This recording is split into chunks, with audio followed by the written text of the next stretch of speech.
Hey everyone, and welcome to Carrie's Garage. On this episode, we're going to do a proper introduction of the Triumph Spitfire, walk around it, and actually take it for a quick little drive.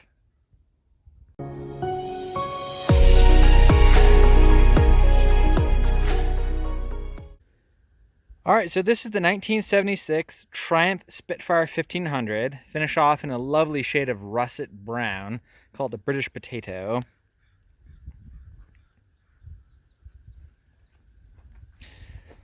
So this vehicle actually was parked in, I believe the last registration was 1983. It was parked up in the East Mountains. It does have 22,000 original miles on it. The engine is actually in amazing condition.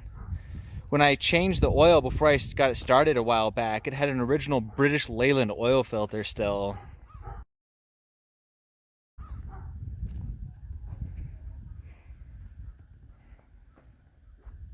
What I'll do is I'll post some pictures of how I found it and kind of some of the stuff I've already done to it. So you can see I've already taken the wheels apart, cleaned them really thoroughly, and painted them silver again. It does have brand new tires. It was very difficult to find 13-inch rollers, so I ended up just buying a new set of tires.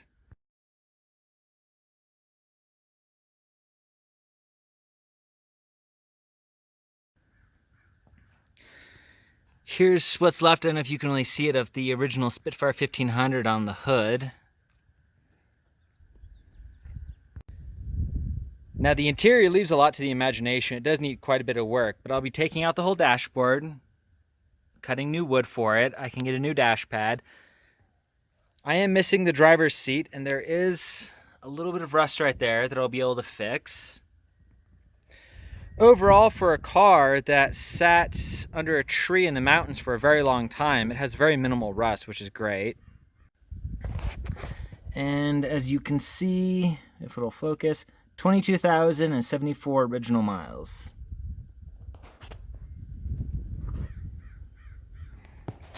Now I will have to get a convertible top for it. The mechanism is all there, but obviously there's no top. It had shreds of it when I got the car, and I just took it off and threw it away.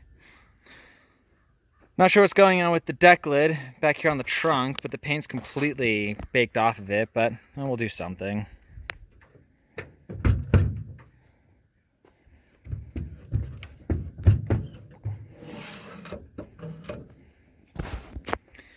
And here's the trunk.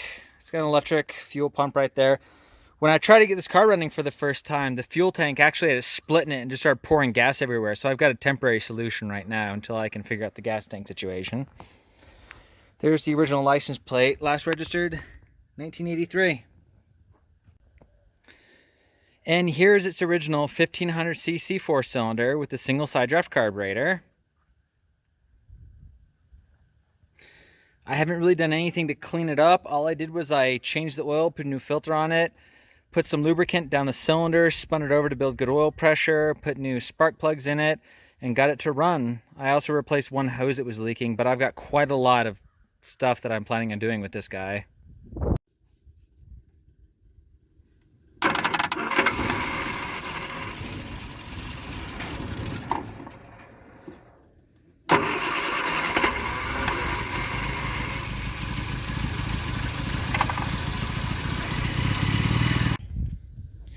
Let's go ahead and start it real quick.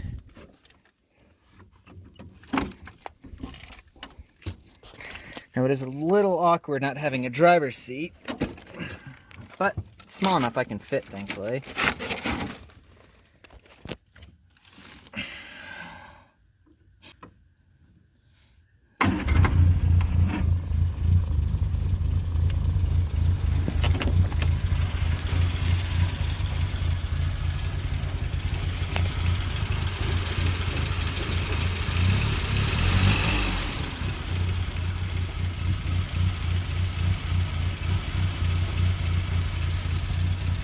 As you can see, it will need a new windshield, but thankfully those aren't too bad to get.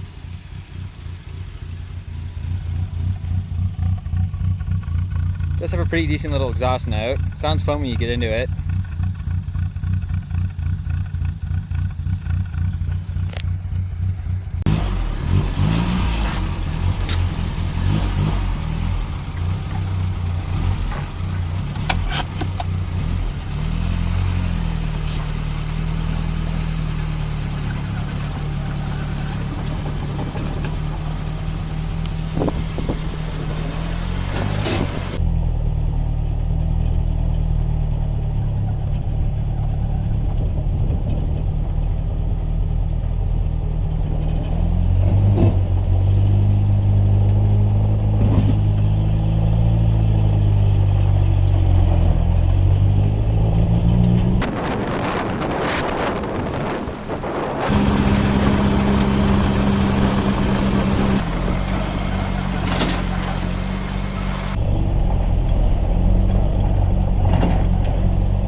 it is a little awkward driving without a driver's seat, but thankfully the car is pretty small and it runs and drives pretty good, minus the fact the brake master cylinder doesn't work, so you got to go slow and use the parking brake, but all in due time that'll get fixed.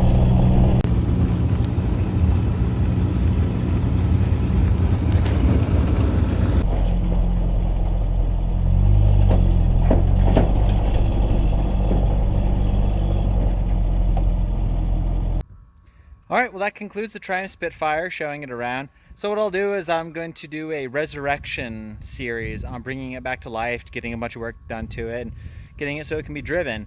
But I've got so many other projects that I'm going to do different resurrection series all at the same time, depending on parts availability and time. So that's just how it's going to be. So thanks for watching, everyone. Really appreciate it. If you haven't subscribed yet, please subscribe, follow. Lots of content to make, and just remember, if we don't save them, who will? Have a good day.